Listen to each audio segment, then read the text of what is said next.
Now students, the next topic we get is now force between two wires. दो wires के बीच में force निकालना है हमको. Let's find out.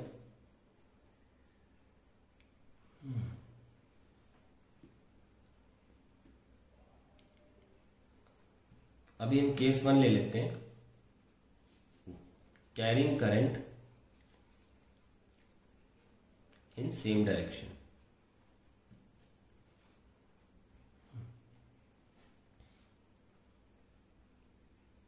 तो ये करंट मान लीजिए I1 है, ये करंट I2 है. अब हमने आपको ये बताया है कि current carrying wire experiences force in magnetic field. तो मान लीजिए करंट कैरिंग वायर है, ये इस करंट की वजह से फोर्स महसूस कर रहा है, ऐसे नहीं बोलूंगा मैं. इस करंट की कुछ मैग्नेटिक फील्ड होगी इस वायर की लोकेशन पे, इसलिए फोर्स महसूस करेगा. क्योंकि हमने क्या पढ़ा है, force acts on a current carrying wire when it is placed in magnetic field. अब खुद की मैग्नेटिक फील्ड से फोर्स महसूस नहीं करता हूं, तो आजू बाजू कोई मैग्नेटिक फील्ड का सोर्स होना चाहिए.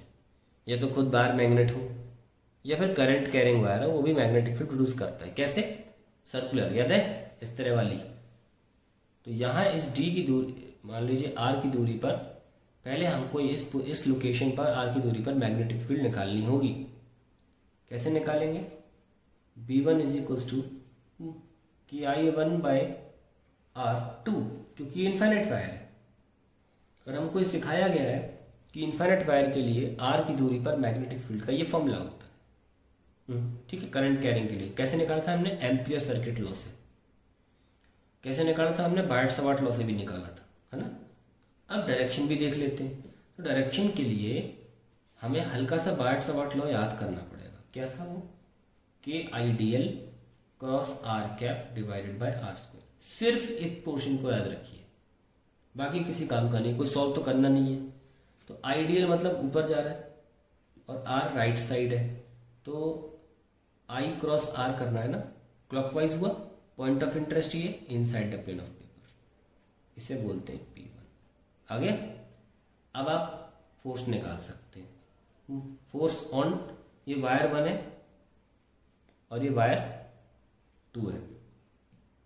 Force on 2 due to 1, F21 लिख लिया, इज इक्वल्स टू क्या फॉर्मूला था भाई, किस पे लगा रहे हैं?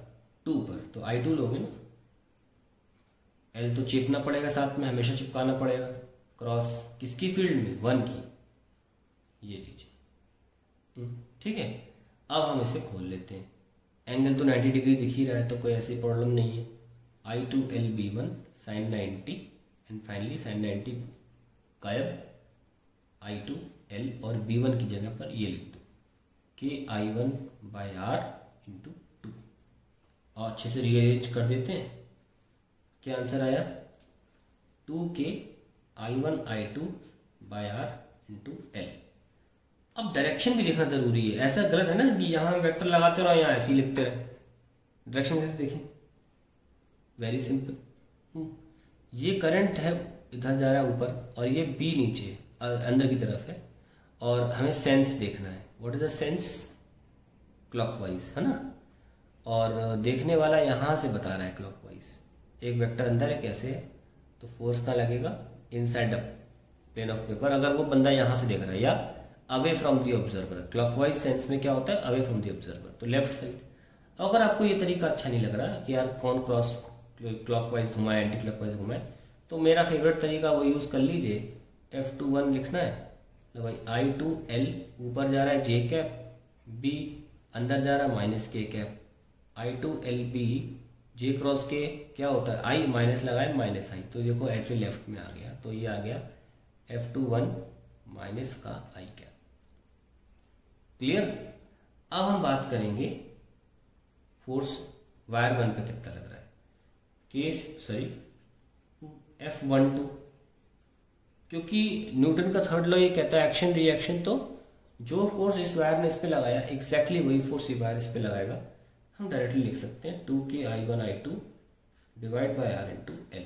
कोई चेंज नहीं आएगा, फोर्स बिल्कुल सेम होगा, लेकिन डायरेक्शन की बात अलग है. जल्दी से देख लें डायरेक्शन कैसे।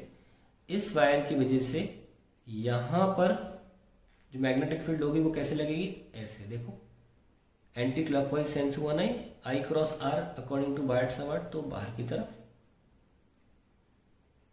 मैग्नेटिक फील्ड 2 की 2 रहेगी, शर्मा जी का लड़का शर्मा ही रहेगा, ठीक है।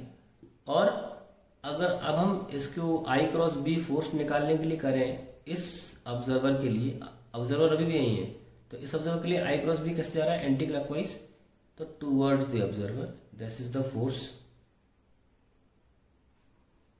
एफ, यस और नो, और इसका नाम F12 लिख दिया।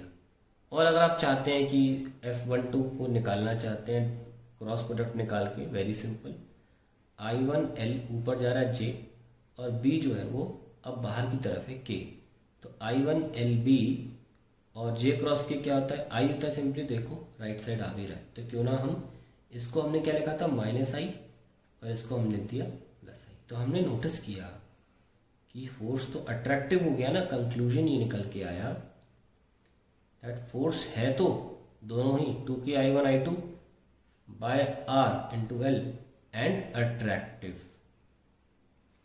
और कब attractive, when have same carrying current in same direction, when carrying current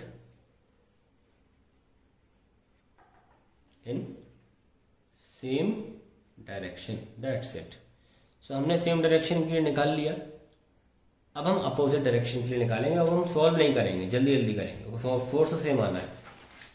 देखो अगर डायरेक्शन अलग अलग हुई तो कैसे होगा, देखो लेट्स सी, मैं पूरा डायग्राम से बताऊंगा। ये I1 है और ये I2, I1 cross R clockwise है, पॉइंट ऑफ इंटरेस्ट यहाँ ये लो B1, और फोर्स के लिए हम करंट का क्रॉस B से करते हैं, I2 क्रॉस B, ऑब्जर्वर यहाँ, ऑब्जर्वर देख रहा है एंटी क्लॉकवाइज, ठीक है, तो उसकी तरफ हुआ फोर्स, ये लीजिए। सिमिलरली इस करंट के लिए अब यहाँ पर हम मैग्नेटिक फील्ड निकालना चाहते हैं, तो ये कैसे हुई, क्लॉकवाइज सेंस हो रहा है ना, इधर की तरफ डिस्टेंस है तो बायट सवार्ट लो, तो क्लॉकवाइज में क्या होता है, फील्ड अंदर होती है। यहाँ भी फील्ड इसी डायरेक्शन में हुई जो कि अभी तक नहीं था, अभी तक एक अंदर थी एक बाहर थी, अब डायरेक्शन अपोजिट है तो अब दोनों में मैग्नेटिक फील्ड दोनों वायर्स में अंदर अंदर हो गई। और अगर हम I1 क्रॉस B करें फोर्स के लिए तो क्लॉकवाइज है, क्लॉकवाइज का मतलब इस ऑब्जर्वर के लिए क्या, इस पॉइंट पर क्या हुआ, inside the plane of paper, तो ये हो गया F12 और ये हो गया F21। हम देख सकते हैं दोनों फोर्सेस एक दूसरे को रिपेल कर रहे हैं, तो क्या कंक्लूजन निकला, when wires carry current in opposite direction,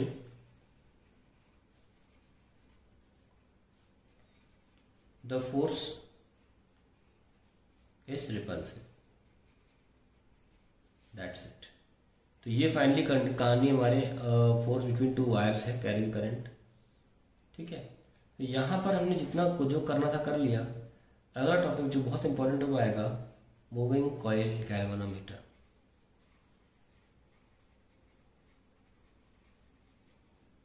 ये हमारा नेक्स्ट टॉपिक होगा।